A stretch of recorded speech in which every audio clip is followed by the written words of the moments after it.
Hi అండి అందరికీ. This is త్వరగా Sriram, Bigg Boss analyst. Last day Sunday ఈరోజు తోటి బిగ్ బాస్ సీజన్ 8 కంప్లీట్ అయిపోతుంది. అయితే నిన్న ఎపిసోడు అలాగే నిన్న జరిగిన ఎలిమినేషన్స్ వీటి గురించి మాట్లాడుకుందాం. మాట్లాడుకునే ముందు మన ఛానల్స్ రెండు, వేదాంత ఛానల్ అలాగే సినిమా వేదాంత ఛానల్ రెండింటిని సబ్స్క్రైబ్ చేయండి. వేదాంత ఛానల్లో బిగ్ బాస్ మాత్రమే కాకుండా క్రికెట్కి సంబంధించిన అంశాలన్నీ వస్తుంటాయి. ఇక నుంచి కంటిన్యూస్గా ఇప్పుడు జరుగుతున్న ఇండియా ఆస్ట్రేలియా టెస్ట్ మ్యాచ్ గురించి అలాగే రాబోయే ఐపీఎల్ గురించి వీటన్నిటి గురించి కూడా వీడియోలు వస్తూ ఉంటాయి. అలాగే సినిమాలకు సంబంధించిన విశ్లేషణలు, రాజకీయ అంశాలు అన్నీ వేదాంత ఛానల్లో వస్తుంటాయి. కాబట్టి వేదాంత ఛానల్ సబ్స్క్రైబ్ చేయండి. At the same time cinema Vedanta ఛానల్లో బిగ్ బాస్ మాత్రమే కాకుండా సినిమాలకు సంబంధించి, టీవీకి సంబంధించిన, ఎంటర్టైన్మెంట్ ఫీల్డ్కి సంబంధించిన అన్ని వీడియోలు సినిమా వేదాంత ఛానల్లో వస్తుంటాయి. కాబట్టి సినిమా వేదాంత ఛానల్ కూడా సబ్స్క్రైబ్ చేయండి. నిన్న ఎపిసోడ్ చూస్తే, శనివారం టెలికాస్ట్ అయిన ఎపిసోడ్ చూస్తే మీకు ఈ సీజన్లో మీకు 22 మంది పార్టిసిపెంట్స్ ఉన్నారు కదా. ఈ 22 మంది పార్టిసిపెంట్స్లో ఎవరిని ఫాలో అవుతారు, ఎవరిని బ్లాక్ చేస్తారు అని ఒక చిన్న టాస్క్ పెట్టడం జరిగింది. ఆల్మోస్ట్ అందరూ కూడా అందరినీ ఫాలో అవుతా ఉన్నారు. ఏదో పెట్టాలి కాబట్టి ఒకళ్ళిద్దరు పేర్లు పెట్టారు. ఒకళ్ళనో ఇద్దరినో వాళ్ళకి బాగా టాస్కుల్లో ఇబ్బంది పెట్టిన వాళ్ళు కానీ, లేదంటే కొద్దిగా వాళ్ళకి మైండ్ సెట్ కరెక్ట్గా టాలీ అవ్వని వాళ్ళని కానీ, అలాంటి వాళ్ళని కొంచెం బ్లాక్ చేస్తామని చెప్పారు. కానీ వీళ్ళందరినీ కూడా టాస్క్ పరంగానే బ్లాక్ చేస్తున్నాం తప్ప బయటికి వెళ్ళిన తర్వాత అందరం కలిసే ఉంటాము అని చెప్పారు. సో అలా ఒక్కొక్కళ్ళు 5 కంటెస్టెంట్లు కూడా వాళ్ళకి చిన్న చిన్న ఇబ్బందులు కలిగించిన వాళ్ళు, లేదంటే చిన్న చిన్న మనస్పర్ధలు వచ్చిన వాళ్ళు, అలాంటి వాళ్ళ పేర్లు 1-2 పెట్టారు తప్ప మిగతా ఆల్మోస్ట్ అందరినీ కూడా ఫాలో చేస్తామని చెప్పారు. తర్వాత అందరూ కలిసి ఆ బ్లాక్ చేస్తా ఉన్న వాళ్ళని కూడా తీసి మళ్ళీ ఫాలోవర్లు పెట్టి, ఎట్టి పరిస్థితుల్లో మేమందరం ఒకటే, ఇది కేవలం టాస్కుల పరంగానే విభేదాలు తప్ప చిన్న చిన్న మా ఒక్కొక్కళ్ళకి డిఫరెన్స్ ఆఫ్ ఒపీనియన్స్ తప్ప ఎవరికి శత్రుత్వాలు లేవు. బయటికి వెళ్ళిన తర్వాత అందరం ఒకళ్ళనొకళ్ళు ఫాలో అవుతాం, అందరం కలిసి పార్టీ కూడా చేసుకుంటాం అని చెప్పడం జరిగింది. దాని తర్వాత ఇంకోటి ఏంటంటే, మీకు మీ జీవితంలో జరిగిన అద్భుతమైన సంఘటన, at the same time worst సంఘటన ఏంటి చెప్పంటే ఒక్కొక్కళ్ళు ఒకటి చెప్పారు. అయితే వీటన్నిటిలోనూ కూడా అందరికి హార్ట్ టచింగ్ అయిపోయింది. అందరికీ కొంచెం బాధ కలిగించిన అంశం ఏంటంటే, అవినాష్కి ఒక కొడుకు పుట్టి ఇమ్మీడియట్గా చనిపోవడం ఏదైతే ఉందో అది చాలా బాధాకరమైన సంఘటన. ఏ తండ్రికైనా తట్టుకోలేని సంఘటన. సో అది బాధాకరమైన సంఘటనగా అతను అది చెప్పడంతో అసలు అందరి కళ్ళల్లోనూ నీళ్ళు వచ్చినాయి. అందరూ అతన్ని కావలించుకుని హక్ చేసుకుని అతన్ని ఓదార్చడం జరిగింది. ప్రేరణ అయితే, నాలాంటి కూతురు నీకు కావాలని ఒకసారి అడిగావు కదా, ఖచ్చితంగా నాలాంటి కూతురు అలాగే ఇంకొక కొడుకు ఇద్దరు పడతారు నీకు ఈసారి అని చెప్పి ప్రేరణ చెప్పడం అందరికి కూడా అది హార్ట్ టచింగ్ సీన్ అయిపోయింది నిన్నటి ఎపిసోడ్లో. తర్వాత సుమా గారు వచ్చారు. యాంకర్ సుమ లోపలికి వచ్చి వీళ్ళందరితోటి చిన్న చిన్న సరదా టాస్కులు చేయడం, అదంతా కూడా చాలా ఎంటర్టైన్మెంట్ బాగా జరిగింది.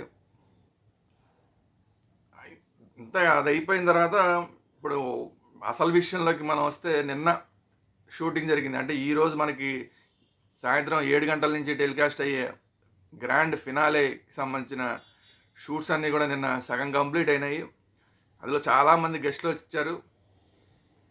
అవన్నీ కూడా ఇవాళ మనకు చూపిస్తారు. ఆ గెస్టులు అందరూ రావడం, ఆ డ్యాన్సులు అవన్నీ కూడా జరిగినాయి. డ్యాన్స్ పెర్ఫార్మెన్స్లు, అలాగే పాత కంటెస్టెంట్స్, అది ఎవరైతే ఎలిమినేటెడ్ కంటెస్టెంట్స్ ఉంటారో వాళ్ళందరినీ కూడా పిలిచారు. వాళ్ళందరితోటి కూడా చిన్న చిన్న సరదా స్కిట్స్ లాగా రకరకాల ప్లాన్ చేశారంట. కానీ అనుకున్నన్ని చేయలేకపోయారు. ఎందుకంటే గెస్టులు ఎక్కువ మంది వచ్చారని అనుకున్నన్ని చేయలేకపోయారట. ప్లాన్ చేసినన్ని కొన్ని అయితే చేశారు. బట్ ఏంటంటే, ఎలిమినేట్ అయిపోయిన కంటెస్టెంట్స్ని అందరినీ ఫినాలేకి ఆహ్వానించినా కూడా ఇందులో ఒక 3 మాత్రం ఆబ్సెంట్ అయ్యారని తెలిసింది. 1 హరితేజ, 2 నైని పావని, 3 విష్ణుప్రియ. ఈ ముగ్గురు కూడా వాళ్ళు ఎలిమినేషన్ అయిపోయిన విధానాన్ని మరి తట్టుకోలేకపోయారా ఏంటనేది తెలీదు. ఒకటేంటి, హరితేజనేమో ఖచ్చితంగా ఉన్న పాజిటివిటీ పోయి, ఎందుకంటే ఫస్ట్ సీజన్లో అద్భుతమైన పాజిటివిటీ తోటి తను బయటికి వెళ్ళింది. టాప్ 5లో వచ్చింది, టాప్ 3 అనుకుంటా, ఎనివే టాప్ 5 నాకు గుర్తున్నది. టాప్ 5 అయితే గ్యారంటీ, టాప్ 5లోకి వచ్చింది. చాలా చాలా మంచి పాజిటివ్ వైబ్రేషన్స్ తోటి బయటికి వచ్చింది. అప్పుడు తను చేసిన ఎంటర్టైన్మెంట్ కూడా అప్పుడు అందరికీ నచ్చింది. దాంతో తర్వాత చాలా సినిమాలు రావడం, తర్వాత చాలా టీవీ షోస్లో అమ్మాయి పార్టిసిపేట్ చేయడం అన్నీ జరిగినాయి. కానీ ఈసారి వచ్చినప్పుడు ఆ స్థాయిలో ఎంటర్టైన్మెంట్ చేయలేకపోయింది. కొంత నెగిటివిటీ కూడా మూట కట్టుకుంది. అందుకే వెనకాల మాట్లాడటం, వెనకాల బ్యాక్ బిచ్చింగ్ అంటాం కదా, అట్లా విష్ణుప్రియకి నబీల్కి మధ్య నామినేషన్ అప్పుడు చిన్న ఇష్యూ వచ్చినప్పుడు కూడా నబీల్కి సంబంధించి వెనకాల మాట్లాడటం, ఇలాంటి వాళ్ళు మంచి వాళ్ళు అయినా కూడా ఇలాంటి వాళ్ళు మన పక్కన ఉండకపోవడం మంచిది అని మాట్లాడటం ఒకటి. రెండవది, యష్మికిను ప్రేరణకి మధ్య, యష్మికి ప్రేరణకి అలాగే గౌతమ్కి ఒక టాస్క్ అప్పుడు జరిగిన ఇష్యూలో కొంచెం ఎక్కువగా రియాక్ట్ అవ్వడం, మన హరితేజ్ ఎక్కువ రియాక్ట్ అవ్వడం, తర్వాత నామినేషన్స్ అప్పుడు ఆ పాయింట్ని పట్టుకుని నామినేషన్ చేయడం, కానీ తర్వాత అది తను తప్పని తెలుసుకుని మళ్ళీ సారీ చెప్పాల్సిన పరిస్థితి, ఇలాంటివన్నీ కొన్ని వచ్చినాయి. కానీ ఎంటర్టైన్మెంట్ కూడా గతంలో ఉన్నంత ఎంటర్టైన్మెంట్ ఈసారి చేయలేకపోయింది.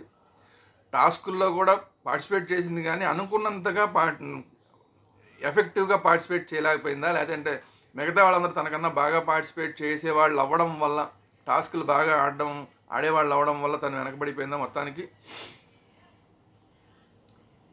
గతంలో ఉన్నంత ఇది లేకుండా కొంత నెగిటివిటీ అనేది అమ్మాయికి రావడం జరిగింది. సో ఆ నెగిటివిటీ వల్ల ఎలిమినేషన్ అయిపోవడం జరిగింది. సో ఆ నెగిటివిటీ వచ్చింది, ఇందులో పార్టిసిపేట్ చేయడం వల్ల అనవసరంగా నాకు నెగిటివిటీ వచ్చిందని, ఆ నెగిటివిటీని తీసుకోలేకపోతుంది అనేది బయట వినిపిస్తున్న వార్త.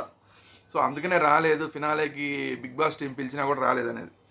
సేమ్ అదే నైని భావని విషయానికి వస్తే, నైని భావనికి మాత్రం ఏదో చిన్న ఇంట్లో చిన్న సమస్య అంతే, ఏదో తను వేరే బిజీలో ఉండటం వల్ల నైని భావన్ రాలేదంటున్నారు. నైని భావన్కి ఎలాగా వ్యతిరేకత అయితే ఏమి లేదు, నెగిటివిటీ అంటే ఏమి లేదు, జస్ట్ ఏదో క్రయింగ్ బేబీ అని ఒక పేరు వచ్చింది తప్ప, అంతకుముందు ఒక వారంలో వెళ్ళిపోయింది. ఈసారి చాలా రోజులు ఉంది కాబట్టి అమ్మాయికి పెద్ద రిగ్రెట్స్ అంటూ ఉండవు నాకు తెలిసి. సో మరి అమ్మాయి ఏ కారణంతో రాలేదు తెలియదు. కానీ తర్వాత విష్ణుప్రియ మాత్రం, విష్ణుప్రియకి కూడా బాగా తనకి బయట ఉన్న పేరంతా కూడా ఈ బిగ్ బాస్కి రావడం వల్ల పోయింది. ఆ అమ్మాయి చాలా మంచి అమ్మాయి అని బయట అందరికీ తెలుసు, ఇప్పుడు ప్రపంచం అందరికీ తెలిసింది చాలా మంచి అమ్మాయి ఈ అమ్మాయి అని. కానీ ఏదైతే పృథ్వీతోటి ఆ అమ్మాయి నడిపిన ట్రాక్ ఏదైతే ఉందో అది ఆ అమ్మాయికి చాలా చాలా చాలా బ్యాడ్ తీసుకొచ్చింది.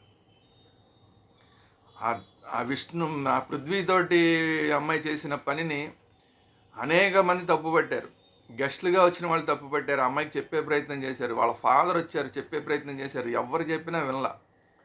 అలాగే చివరిదాకా కంటిన్యూ చేసింది ఆ ట్రాక్ని.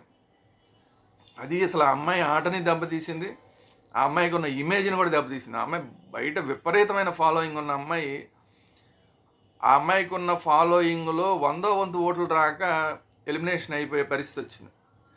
సో ఆ బ్యాడ్ అనవసరంగా ఈ విష్ణుప్రియ అనే అమ్మాయి అనవసరంగా ఈ దీంట్లోకి వచ్చి తనకున్న స్టేచరు అన్నీ తగ్గించుకుంది, తనకి తనే చేసుకుంది. డ్యాన్సులు మాత్రం బాగా చేసింది, అదొకటే. అందుకనే అమ్మాయిని ఏదో సండే బేబీ అనో ఏదో మొత్తానికి ఏదో పేరు కూడా పెట్టారు, వీకెండ్ బేబీ అనో మొత్తానికి ఏదో. నాగార్జున గారు వచ్చినప్పుడు మాత్రమే అమ్మాయి యాక్టివిటీ కనబడేది, మిగతాప్పుడు అసలు అమ్మాయి ఇంట్లో ఉందా లేదా అన్న పరిస్థితి. సో అంత నెగిటివిటీ తెచ్చుకుందనే దానికన్నా కూడా ఉన్న పాజిటివిటీ అంతా పోగొట్టుకుందంటాం బెటర్ ఏమో. నెగిటివిటీ అంటే మళ్ళీ అమ్మాయి మంచిది కాదు, అందరిలోకి మంచి అమ్మాయి అనేది అందరికీ అర్థమైపోయింది, చాలా క్లియర్ సోల్ అనేది. కానీ పృథ్వీతో ఏదైతే ట్రాక్ నడిపిందో అది ఆ అమ్మాయికి చాలా డ్యామేజ్ చేసేసింది. సో అది బయటికి వెళ్ళిన తర్వాత అర్థమయ్యి అమ్మాయికి ఇప్పుడు ఫినాలేకి కూడా రానట్టుంది. ఇక్కడ మొత్తానికి అది తర్వాత అయితే ఇప్పుడు ఎలిమినేషన్ విషయానికి వస్తే,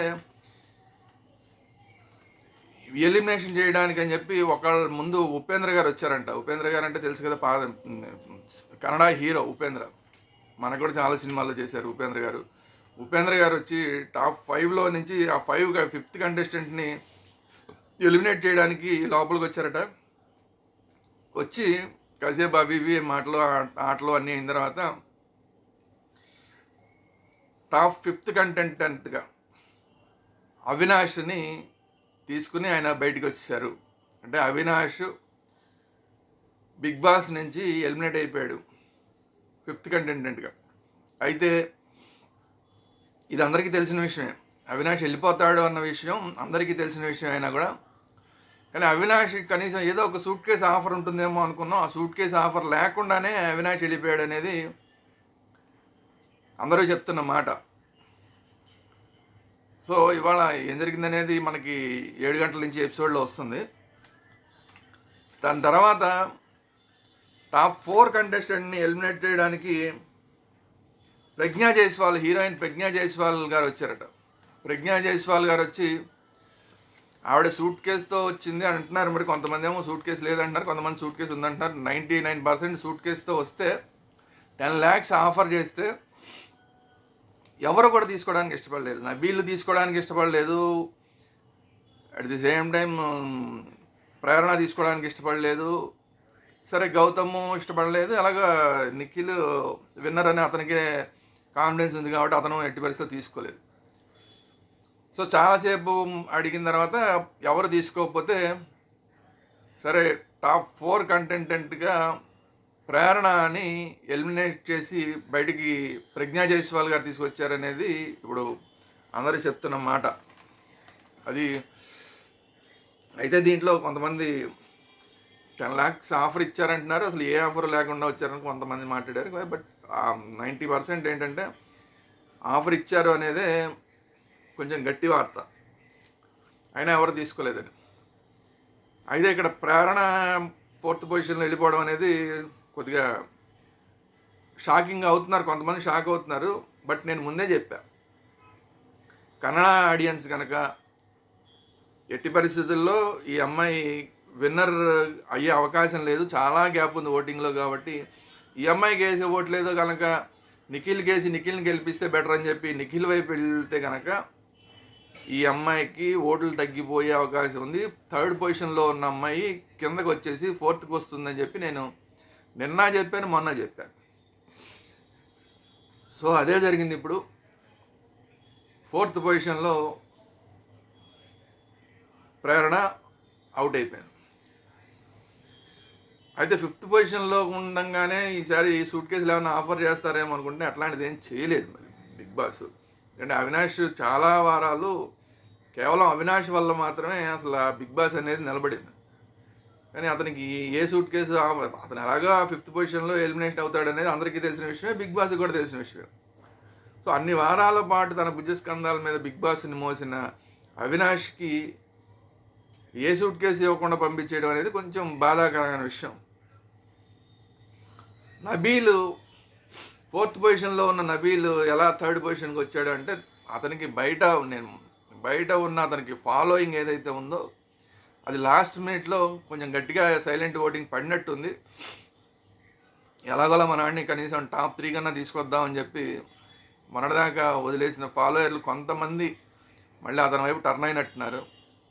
సో దానివల్ల ప్రేరణ పడాల్సిన ఓటింగ్ నిఖిల్ వైపు వెళ్ళటం, నబీల్కి ఇప్పటిదాకా సైలెంట్గా ఉన్న అంటే మెహబూబ్ ఎపిసోడ్ ఏదో జరిగిందో అప్పటి నుంచి కూడా మెహబూబు ఇతను కలిసి నువ్వు నేను ఒకటే కమ్యూనిటీ అని మాట్లాడుకున్నప్పటి నుంచి తగ్గిపోయిన ఓటర్స్ ఎవరైతే ఉన్నారో లాస్ట్ మినిట్లో సర్లే కనీసం 3rd పొజిషన్ కన్నా మనాన్ని తీసుకొద్దామని చెప్పి 3rd పొజిషన్కి తీసుకొచ్చినట్టుగా కనబడుతోంది.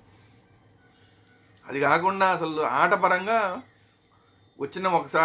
వచ్చిన గెస్టులందరూ కూడా ఆ ఫ్యామిలీ ఎపిసోడ్లో కంటిన్యూటీ నెక్స్ట్ వీక్ ఫ్యామిలీలో నాగార్జున గారు కొంతమంది ఫ్యామిలీ ఒకళ్ళని ఫ్రెండ్ని ఒకళ్ళని తీసుకొచ్చి ఎవరు టాప్లో ఉంటారు మీ కంటెస్టెంట్ కాకుండా మిగతా వాళ్ళు ఎవరు టాప్లో ఉంటారంటే ఆల్మోస్ట్ అందరూ పెట్టిన దాని ప్రకారం టాప్ 3లో నిఖిల్, అలాగే గౌతమ్, అలాగే నబీల్ ముగ్గురు, ప్రతి ఒక్కళ్ళు పెట్టిన దాంట్లోనూ కూడా ఈ ముగ్గురు ఉన్నారు. సో అదే ఇప్పుడు ఫైనల్ అయింది, ఆ ముగ్గురే ఫైనల్కి వచ్చారు.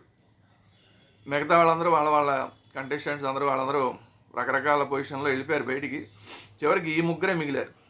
ఈ ముగ్గురులో క్లియర్ కట్గా నబీల్ టాప్ 3 పొజిషన్లో ఎలిమినేట్ అవుతాడు అనేది అందరికీ తెలిసిందే. అయితే ఈసారి మామూలుగా జనరల్గా ఏంటంటే అటొకళ్ళని పట్టుకొని నాగార్జున గారు విన్నర్ ఎవరు రన్నర్ ఎవరు అనేది, విన్నర్ అయితే చేయి లేపడం, రన్నర్ అయితే చేయి దింపడం ఇలా చేస్తారు కదా. మరి ఈసారి ముగ్గురిని కూడా స్టేజ్ మీద పెడతారా, లేదంటే ఒకళ్ళని ఎలిమినేట్ చేసి తర్వాత మళ్ళీ టాప్ 2తో ఈ ప్రాసెస్ కంటిన్యూ చేస్తారో తెలియదు. ఇప్పుడు ఖచ్చితంగా ఇప్పుడు ఇంకొక సూట్ కేసు ఆల్రెడీ 10 లక్షల సూట్ కేసు ఆల్రెడీ ఇంత ముందు వచ్చింది కాబట్టి ఈ 10 లక్షల సూట్ కేసుని అందరూ కూడా నో అన్నారు కాబట్టి 15 లక్షల సూట్ కేసు తోటి నెక్స్ట్ ఎపిసోడ్ స్టార్ట్ అవుతుంది. అంటే వీళ్ళని ఎలిమినేషన్ చేసే కార్యక్రమం, టాప్ 3ని ఎలిమినేట్ చేసే కార్యక్రమం 15 lakhs తోటి స్టార్ట్ అవుతుంది. సో ఆ 15 lakhs తీసుకుని నబీల్ వెళ్ళిపోయే అవకాశాలు 99.9999% ఉన్నాయి. ఎందుకంటే అతనికి తెలుసు, లాస్ట్ అందరూ కూడా చెప్పారు, లాస్ట్ ఈ వైల్డ్ కార్డులు వచ్చిన దగ్గర నుంచి కూడా నీదంతా డౌన్ అయిపోయింది అని చెప్పి. సో ఇది అది కాకుండా ఇంట్లో వాళ్ళతోనో ఎవరో ఒకరితో చెప్పిస్తారు తీసేసుకో అని చెప్పి. సో అందువల్ల 99.99% ఆ 15 లక్షలు తీసుకుని నబీల్ 3rd పొజిషన్లో ఎలిమినేట్ అయ్యే అవకాశం ఉంది. అయితే ఫైనల్గా గెలిచే విన్నర్ ఎవరు అంటే కనుక ఇప్పటికి కూడా చాలా చాలా చాలా స్పెక్యులేషన్ కొనసాగుతున్నాయి. ఇప్పటికీ కూడా గౌతమ్ అని ఎంతమంది అంటున్నారు, నిఖిల్ ఎంతమంది అంటున్నారు, నిఖిల్ని ఎంతమంది అంటున్నారు, గౌతమ్ని ఎంతమంది అంటున్నారు. అది బయట మామూలుగా మన వాళ్ళందరూ పెట్టే పోల్స్లో అయితే నిఖిల్కే ఎడ్జ్ ఉంది, ఖచ్చితంగా నిఖిల్కి ఎడ్జ్ ఉంది. కానీ ఓటింగ్ లాస్ట్ మినిట్లో చాలా భారీ ఎత్తున గౌతమ్ పడింది అనేది వార్తలు వస్తున్నాయి. సో అందువల్ల ఇద్దరు చాలా టైట్ పొజిషన్లో ఉన్నారు. అందువల్ల నాగార్జున గారు ఎవరు చేయెత్తుతారో అది చిన్న క్వశ్చన్ మార్కే. ఎందుకంటే ప్రేరణ 3rd పొజిషన్లో వెళ్తుంది అనుకున్నది 4th పొజిషన్లోకి ఎలాగైతే డ్రాప్ అయిపోయిందో, అది ఓట్ల వల్ల డ్రాప్ అయిపోయిందా, బిగ్ బాస్ కావాలని చేశారా? ఎందుకంటే నబీల్ కామన్ మ్యాన్గా వచ్చాడు కాబట్టి ఆ కామన్ మ్యాన్ని పైకి తీసుకురావడం కోసం మరి బిగ్ బాస్ టీం చేసిందా, ఏది జరిగిందనేది తెలియదు. కానీ మొత్తానికి 3rd పొజిషన్లో బయటకు వస్తుంది అనుకున్న ప్రేరణ 4th పొజిషన్కి వచ్చింది. 4th పొజిషన్లో బయటకు వెళ్తాడు అనుకున్న నబీల్ 3rd పొజిషన్కి ఎలాగ వచ్చాడో, గ్యారంటీకి గెలుస్తాడు అనుకున్న నిఖిల్ లాస్ట్ మినిట్లో ఏదైనా సర్ప్రైజ్ జరిగి రన్నర్ అయ్యి చాలా టైట్ పొజిషన్లో రన్నర్ అవుతాడు అనుకున్న గౌతమ్ విన్నర్ అయినా కూడా పెద్దగా ఆశ్చర్యపోక్కర్లేదు. రెండిట్లో బిగ్ బాస్ టీం ఏదైనా చేయొచ్చు.